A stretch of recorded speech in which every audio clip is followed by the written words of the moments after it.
Hello. I wanted to do a little camera dive as to what is in my bag for this trip here in Yosemite National Park. Brought some cameras and some gear with me, and I thought it'd be cool to go through what exactly I bring on a on-site trip. So we're just out here taking photos for YouTube and for fun, honestly. So what's in this bag? Well, first up, little Labubu guy, tattooed by my tattoo artist, Vince. Vince, thank you for this. This was a gift, so had to shout that out. But let's get into the bag. So I'm using the Peak Design 31 liter bag. I love this bag. WANDRD is an incredible sponsor of mine, and they make the best camera bags, camera slings, camera gear, whatever you need. Go check them out. Incredible gear. Open this up.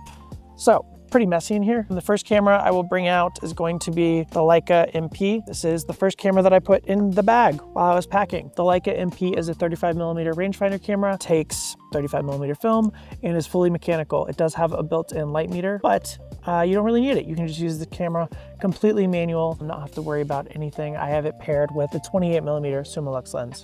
Great camera. This is kind of like my everyday lifestyle camera. I take it basically anywhere I'm going. It's in my bag. First camera down. Second camera I brought on this trip is the Sony RX1R III. This is a new camera to me, pretty new camera to the Sony lineup as well. I've had it for probably about 6 months now, and I've been using it more and more every day. As you can see, it's very tiny, fits in the palm of my hand, but it's a monster of a camera. It's a full frame compact digital camera, meaning it is a completely full frame sensor inside this tiny little body. It also has a fixed lens of 35mm f2, so it can get super low light, and then you can use it for a bunch of different things. If I'm being honest, I didn't think I was gonna love this for landscape photography, but shot a lot this morning with it. I think it worked out great. Great camera. I really like this. Sony RX1R Mark III. Next up on the list, we have the Hasselblad XPan. This camera was made famous for its panoramic images. It can shoot super wide images, and they get basically no distortion, which is really special. The only thing I don't love about this camera is that it is electronic. Once the electronics die in this thing, it kind of turns into a really expensive brick. I have it paired with the 45mm lens. It goes down to f4. With the panoramic, it's really equivalent of like 12mm. It's so wide, it's crazy. The negatives on this thing are super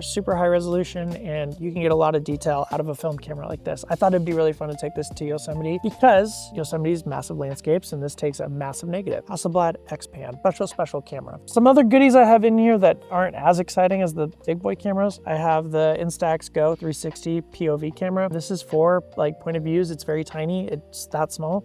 You can take this out, use it. We haven't used it yet, but it is in my camera bag. I always have this thing in there just in case we want to get some cool POV shots. For film, I am rocking a pro pack of Portra 400. I love Portra 400, I love Portra 800, and I love Kodak Gold 200. Those are probably my 3 most used film stock. Honestly, Kodak Gold is quickly becoming my #1 favorite film stock, although I did not bring any on this trip, of course. Other than that, I just have a bunch of camera chargers and headphones and the normal knickknacks you would put in your camera bag. It all fits really well in here. I fit a 15-inch MacBook Pro as well in this bag, and all of my hard drives and everything. So 3 camera bodies and 3 lenses. They are a little bit more compact than like a professional SLR. This is what I'm taking to Yosemite, and it's gotten the job done so far. So just wanted to share that with you guys. And we're gonna go shoot sunset in Yosemite National Park.